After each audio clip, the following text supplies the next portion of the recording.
বাংলা চলচ্চিত্রের সোনালী যুগের ইতিহাস ঘাঁটলে যে জুটির নাম আপামর বাঙালির আবেগ আর ভালোবাসাকে চিরকাল নাড়া দিয়ে যায় তারা হলেন মহানায়ক উত্তম কুমার এবং মহানায়িকা সুচিত্রা সেন।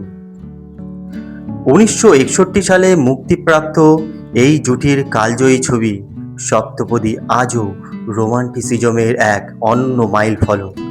ছবিতে পরিচালক অজয় কর যেভাবে রিনা ব্রাউন আর কৃষ্ণেন্দুর প্রেম, সংঘাত ও ট্র্যাজেডিকে সেলুলয়েডে ফুটিয়ে তুলেছিলেন তা এক কথায় ইতিহাস। তবে এই ছবির অন্যতম প্রধান আকর্ষণ ছিল উইলিয়াম শেক্সপিয়রের বিখ্যাত নাটক ওথেলো, সেই অবিস্মরণীয় মঞ্চস্থ দৃশ্যটি যার দিকে অপলক আজও তাকিয়ে থাকা যায়। বিশেষ করে দৃশ্যতে উত্তম সুচিত্রার অভিব্যক্তি এবং সঙ্গে কণ্ঠস্বর, পর্দায় মহানায়ক ও মহানায়িকার সেই নিখুঁত ঠোঁট মেলানো আর রাজকীয় অভিনয় দেখে বোঝার উপায় ছিল না যে নেপথ্যে ওথেলো আর ডেসডিমোনার সংলাপের জন্য অন্য কারো কণ্ঠ ধার করা হয়েছিল। অনেকেই জানেন যে ওথেলোরূপী উত্তম কুমারের জন্য মেঘগম্ভীর কণ্ঠে ছিলেন উৎপল দত্ত, কিন্তু ডেসডিমোনা রূপীর সুচিত্রা সেনের নেপথ্যে সেই ইংরেজি সংলাপ বলা কণ্ঠটি কার ছিল তা আজও অনেক চলচ্চিত্রপ্রেমীর কাছে এক অজানা রহস্য।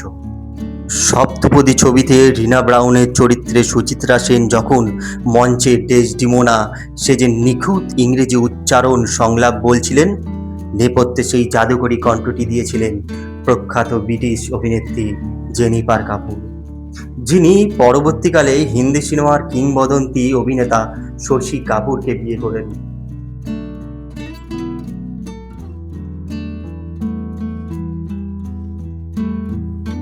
সেই সময় জেনিফারের বাবা জিওফ্রে কেন্ডালের নাটকের দল শেক্সপিয়রিয়ানা ভারতে ঘুরে ঘুরে শেক্সপিয়রের নাটক মঞ্চস্থ করত। জেনিফার নিজে ইংরেজি নাটকের একজন অসামান্য অভিনেত্রী ছিলেন। সপ্তপদী ছবিতে যখন রিনা ব্রাউনের ডেসডিমোনা সাজার সিকোয়েন্স আছে, তখন তার সাহেবী ইংরেজি উচ্চারণের ধারাকে পর্দায় নিখুঁতভাবে ফুটিয়ে তুলতে পরিচালক অজয় কর জেনিফারকে দিয়ে সুচিত্রা সেনের কণ্ঠ ডাবিং করানোর সিদ্ধান্ত নেন। উৎপল দত্তের ব্যারিটন ভয়েস এবং জেনিফারের ড্রামাটিক কণ্ঠের সেই যুগলবন্দি পর্দায় উত্তম সুচিত্রার অভিনয়ের সঙ্গে এমন রাজকীয়ভাবে মিশে গিয়েছিল যা আজও বাংলা সিনেমার ইতিহাসে অন্যতম সেরা মাস্টারপিস দৃশ্য হিসেবে গণ্য হয়।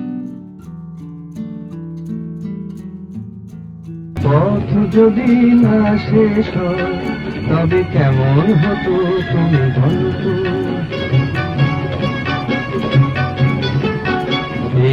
আজও বাইকে চেপে মহানায়কের সেই চির সবুজ হাসির সঙ্গে এই পথ যদি না শেষ হয় গানের রোমান্টিকতা, কিংবা পরবর্তীতে কৃষ্ণেন্দুর ফাদার জন হয়ে যাবার সেই ট্র্যাজিক রূপান্তর দর্শকদের চোখে জল এনে দেয়।